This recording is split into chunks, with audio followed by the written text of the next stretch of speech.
Hello, magandang araw po sa inyo. At itong video na po ay tuturo ko kung paano i-download ang Tony 4.1.7 at saka kasama na ang Python 3.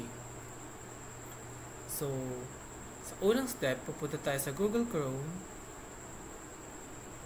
at hanapin nyo lang to, itong version na to, yung github.com/tony/release/tag/version 4.1.7. Sa unang screen, dito makikita natin ang assets. At hanapin natin ang Tony Python 38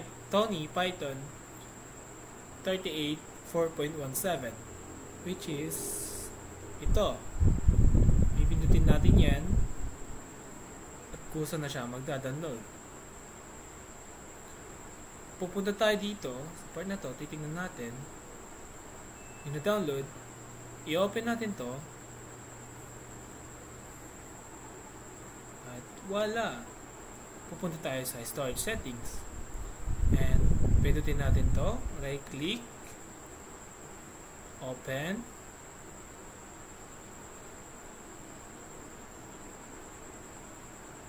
tingnan natin. Yan na, welcome to using Tony. Next natin, accept the agreement. Next din natin, next lang, install natin.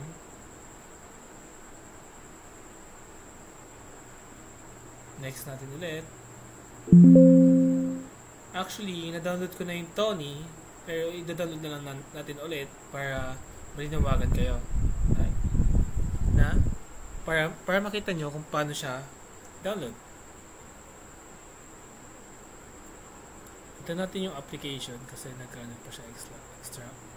Dahil lang natin. Just wait a few moments.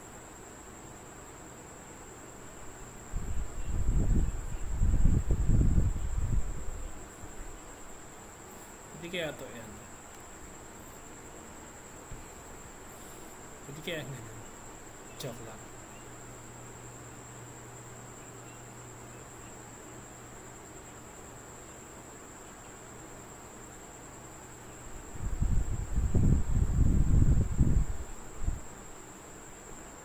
Wait lang natin siya dahil nagpo-process pa lang yung application.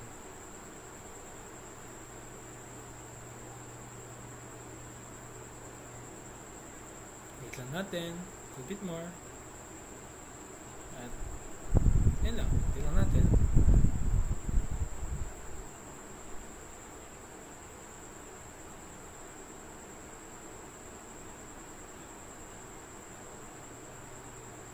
Wait lang natin, be patient. Dapat marunong tayo maghintay.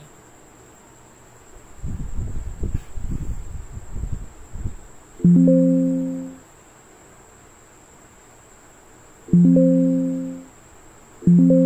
lang natin.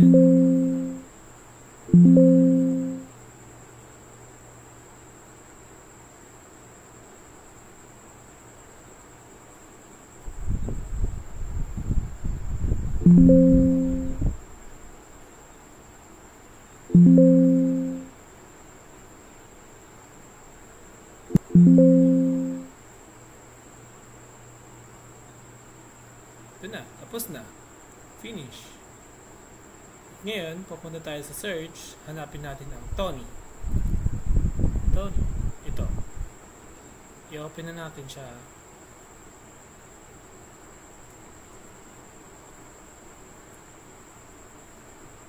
Tingnan natin. Mag-open. Yan na. Sa unang kung paano naman tayo mag-encode, ang unang natin pipindutin ang file. Hanapin natin ang file. Ito.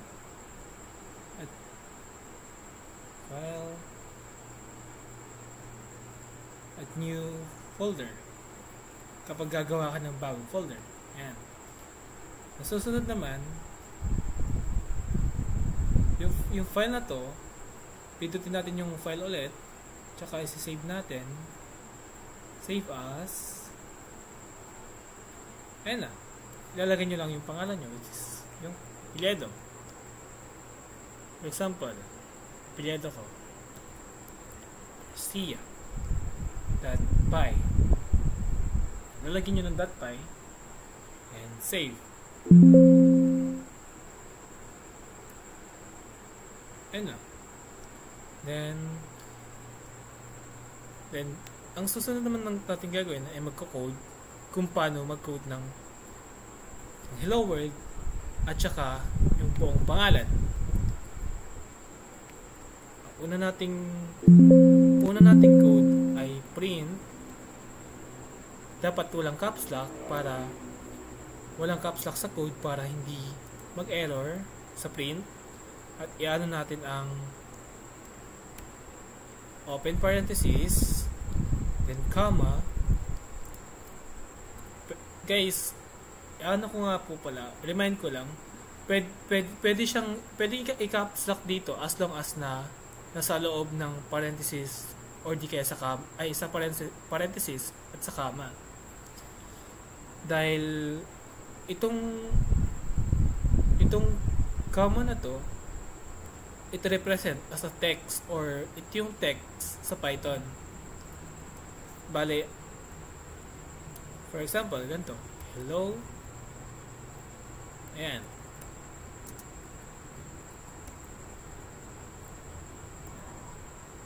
Comma ulit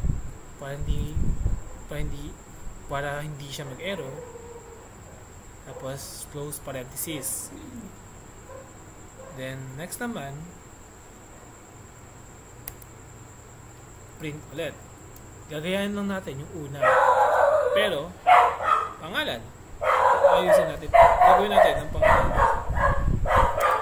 Tsaka ang ating at lalagay natin yung buong pangalan natin. Which is ito. Sia San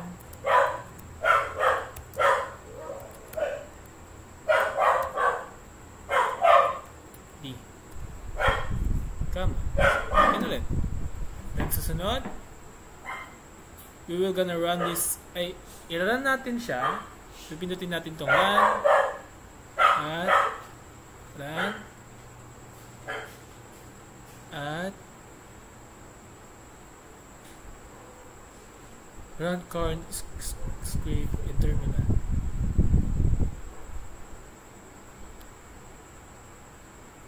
Ayan, tapos na. Okay na siya. Yan lang. Ito. Ayan. Okay na. Okay na siya. Yan na. Yan lang po. Salamat sa panonood ng video at sana makatulong. Yan lang po. Bye-bye.